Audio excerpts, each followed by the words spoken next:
जय जोहार, नमस्कार। छत्तीसगढ़िया चैनल देख रहे हैं आप। छत्तीसगढ़ की तमाम सभी बड़ी महत्वपूर्ण काम की खबरों की शुरुआत करते हैं आज की पहली बड़ी खबर के साथ। छत्तीसगढ़ पुलिस में एसआई भर्ती के बाद अब कांस्टेबल के 5,967 पदों पर होगी भर्ती। पुलिस विभाग ने कांस्टेबल, जीडी, ट्रेडमैन, वाहन चालक समेत करीब 6,000 पदों का विज्ञापन जारी हुआ है। इसके लिए प्रदेश में 10वीं 12वीं से पास अभ्यर्थी ऑनलाइन फॉर्म भर सकते हैं। पुलिस मुख्यालय रायपुर के द्वारा जारी किए गए विज्ञापन के अनुसार इच्छुक अभ्यर्थी 20 अक्टूबर से 30 नवम्बर 2023 तक ऑनलाइन आवेदन कर सकते हैं। जानकारी के लिए छत्तीसगढ़ के पुलिस विभाग के वेबसाइट पर जाकर जानकारी प्राप्त कर सकते हैं। तो वहीं पदों की बात करें तो कांस्टेबल जीडी के लिए 5,125 पद, इसके अलावा वाहन चालक के 325 पद, तो वहीं कमांडर के 652 पद निकाले गए हैं। पदों को जिला वाइज निकाला गया है, जहां सबसे ज्यादा पद रायपुर में 559 हैं, तो वहीं पुलिस अकादमी चंद्रखुरी में 22 पद हैं। इन पदों पर आवेदन के लिए परीक्षा शुल्क ओबीसी जनरल के लिए 200 रुपए, तो वहीं ST/SC के लिए 125 रुपए रखा गया है। छत्तीसगढ़ फुटबॉल संघ के तत्वाधान में रायपुर, भिलाई और दुर्ग में एवं दिल्ली राजहरा में चौथी छत्तीसगढ़ राज्य महिला फुटबॉल लीग चैंपियनशिप का आयोजन किया जा रहा है। इस खेल में चयनित 60 महिलाओं को खेल एवं युवा बाल कल्याण संचालक श्वेता श्रीवास्तव ने रायपुर में खेल किट प्रदान किए। इस चैंपियनशिप को क्वालिफाई करने वाली महिला भारतीय महिला फुटबॉल टीम में हिस्सा लेगी। यह प्रतियोगिता 8 अक्टूबर से शुरू होकर 30 नवंबर तक चलेगी। सीएम भूपेश बघेल कल शाम से दिल्ली गए हुए हैं। आज सोमवार को होने वाली CEC की बैठक में शामिल होंगे। बैठक में आगामी विधानसभा चुनाव के लिए कांग्रेस प्रत्याशियों को लेकर चर्चा हो सकती है। दिल्ली में होने वाले इस बैठक में छत्तीसगढ़ में होने वाले विधानसभा चुनाव में कांग्रेस प्रत्याशियों के नाम 90 विधानसभा सीटों के लिए फाइनल किए जाएंगे, जिस पर अंतिम मोहर लगाकर नामों की घोषणा की जाएगी। राजधानी रायपुर में 6 साल की मासूम से दुष्कर्म करने का मामला सामने आया है। पॉक्सो एक्ट के तहत मामला हुआ दर्ज। मासूम अपने परिजनों को रोते हुए बात की जानकारी दी, जिसके बाद थाने में शिकायत हुई। पुलिस ने नाबालिग आरोपी को हिरासत में लेकर उनके खिलाफ पॉक्सो एक्ट के तहत मामला दर्ज कर लिया है। जानकारी के लिए बता दें कि यह मामला रायपुर के उरला थाना क्षेत्र का है। 2 नाबालिग बहनों से दूसरा दुष्कर्म का मामला आया है। एक अत्याचारी समेत 2 हिरासत में लिए गए हैं। यह जसपुर जिले के कासाबेल थाने इलाके का मामला बताया जा रहा है। छत्तीसगढ़ लोक सेवा आयोग ने कहा है कि अंकों में विसंगति होने पर उत्तर पुस्तिका की छाया प्रति के साथ अभ्यर्थी शिकायत के लिए आवेदन प्रस्तुत कर सकते हैं। आयोग ने कहा है कि भर्ती प्रक्रिया में कुछ लोग सोशल मीडिया और प्रिंट मीडिया के माध्यम से उत्तर पुस्तिका में समाहित आधी बातों को स्क्रीनशॉट कर सोशल मीडिया में वायरल किए जा रहे हैं, जिसमें ये बताया जा रहा है कि प्रश्नों के अनुरूप उत्तर नहीं होने पर भी अंक दिए गए हैं। आयोग ने कहा है कि यदि ऐसा किसी अभ्यर्थी के साथ घटित हुआ है तो वह इस संबंध में आयोग कार्यालय में शिकायत कर सकते हैं। मुख्यमंत्री भूपेश बघेल रायपुर स्थित निवास स्थान में आयोजित कार्यक्रम के दौरान कौशल्या माता विहार योजना के अंतर्गत सेक्टर 12 में 832 LIG बहुमंजिली भवनों का वर्चुअल रूप से भूमि पूजन किया। कौशल्या माता विहार योजना में प्रस्तावित बहुमंजिली भवन में 320 2 BHK एवं 512 3 BHK फ्लैट शामिल हैं, जो कि सभी लोगों के लिए आवास की जरूरत को पूरा करेगा। इस योजना के अंतर्गत मकान खरीदने वाले इच्छुक पत्रकारों को 15% की छूट मिलेगी। पत्रकारों को आवास ऋण पर अनुदान दिया जाएगा। 20 लाख रुपए तक के मकान में 5% की दर से हर साल अनुदान लिया जाएगा। यह योजना 1 अप्रैल 2023 के बाद खरीदे गए मकानों पर लागू होगी। वहीं मुख्यमंत्री ने देवेंद्र नगर के नए थाना भवन का भी शुभारंभ किया एवं धर्मपुरा में पुलिस सहायता केंद्र का भी शुभारंभ किया।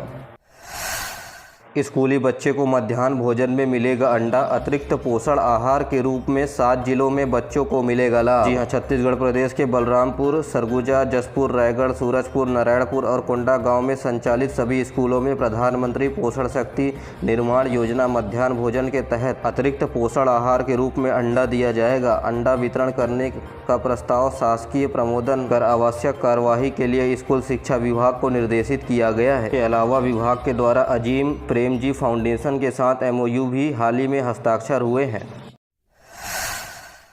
छत्तीसगढ़ के कोयला खदानों में काम करने वाले सभी कर्मचारियों को SCCL के द्वारा 85,000 रुपए का बोनस दिया जाएगा। जी हां, कोयला के लिए काम करने वाले 2.5 लाख कर्मचारियों को 85,000 रुपए दीपावली का बोनस दिया जाएगा। यह बोनस 21 अक्टूबर को खाते में डाले जाएंगे। साल 2022 में यह बोनस 76,500 रुपए दिया गया था।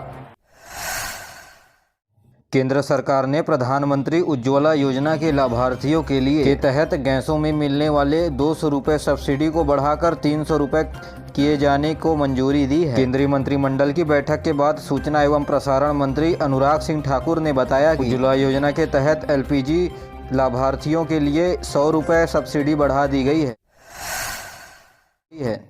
छत्तीसगढ़ में CPI यानी भारतीय कम्युनिस्ट पार्टी ने प्रत्याशियों की पहली सूची जारी की। इस बार CPI छत्तीसगढ़ के 25 सीटों पर चुनाव लड़ेगी। यहाँ आगामी विधानसभा चुनाव को देखते हुए भारतीय कम्युनिस्ट पार्टी ने 7 प्रत्याशियों के नामों का ऐलान किया है। शेष अन्य सीटों पर उम्मीदवारों के नामों की घोषणा जल्द की जाएगी। यदि 7 सीटों की बात करें तो कोंटा विधानसभा से मनीष कुंजाम, नारायणपुर से फूल सिंह, कोंडागांव से जयप्रकाश नेताम के अलावा चित्रकूट से रामूराम मौर्य, बीजापुर से P लक्ष्मी नारायण, दंतेवाड़ा से भीमसेन मंडावी तो वहीं केसकाल से दिनेश मरकाम को CPI पार्टी के द्वारा चुनाव लड़ने के लिए टिकट दिया गया है। बता दें कि CPI ने बस्तर के 7 जिलों में 7 प्रत्याशियों के नाम घोषित किए हैं और ये घोषणा जगदलपुर में की गई है। प्रधानमंत्री किसान सम्मान निधि की 15वीं किस्त का इंतजार कर रहे किसानों के लिए खुशखबरी है। अप्रैल-मई 2023 तिमाही के लिए 15वीं किस्त 27 नवंबर 2023 तक आने की संभावनाएं हैं। यदि किसी किसान को राशि नहीं मिलती है तो उसे प्रधानमंत्री किसान.gov.in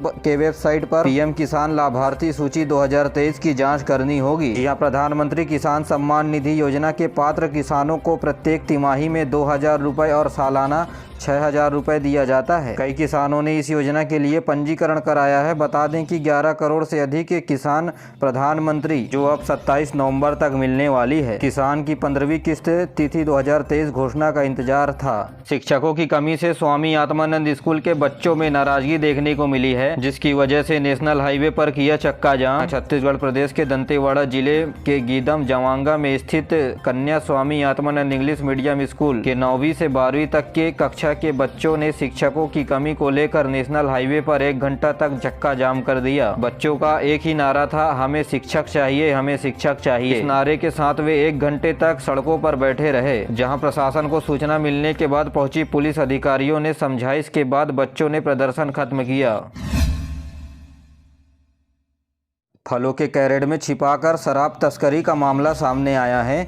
100 पेटी गोवा शराब जब्त तो इधर पुलिस ने बड़ी मात्रा में नकली शराब पकड़ा। जी हां, छत्तीसगढ़ के 2 अलग अलग जिलों से बड़ी मात्रा में अवैध शराब व नकली शराब जब्त कर किए गए हैं। इसके साथ पुलिस ने 5 आरोपियों को भी दबोचा है। पहला मामला मनिंद्रगढ़ चिरमिरी भरतपुर में फल के कैरेट में छिपाकर गोवा शराब पिकअप से तस्करी की जा रही थी, जिसे पुलिस ने पकड़ा। जब्त किए गए शराब की कीमत 4 लाख रुपए है। तो वहीं दूसरी ओर बलौदाबाजार जिले में नकली शराब की बड़ी मात्रा में पुलिस ने छापेमारी कर पकड़ा है। आरोपी बंद पड़े ढाबे की आड़ में नकली शराब बनाने का धंधा चला रहे थे। वहीं मनिंद्रगढ़ में 4 लाख रुपए की कीमत की 100 पेटी गोवा शराब जब्त किया गया है। छत्तीसगढ़ के नाम एक और अवार्ड हुआ। जिंदल स्टील एंड पावर को श्रेष्ठ CSR इंटीग्रेटेड बिजनेस के लिए इंटर्न इंडिया लीडरशिप अवार्ड दिया गया। जी हां, छत्तीसगढ़ के मशहूर Jindal steel plant eastern institute of integrated learning and management के लिए कलकत्ता ने श्रेष्ठ CSR इंटीग्रेटेड बिजनेस के लिए प्रतिष्ठित ईस्टर्न इंडिया लीडरशिप अवार्ड से सम्मानित किया है। यह सम्मान समाज सेवा के प्रति जिंदल स्टील प्लांट की कटिबद्धता को दर्शाता है। जिंदल स्टील प्लांट फाउंडेशन के चेयरपर्सन सालू जिंदल ने कहा कि जिंदल स्टील एंड पावर व्यवसायिक सफलता और सामाजिक जिम्मेदारियों के बीच परस्पर संतुलित संबंध विश्वास करता है।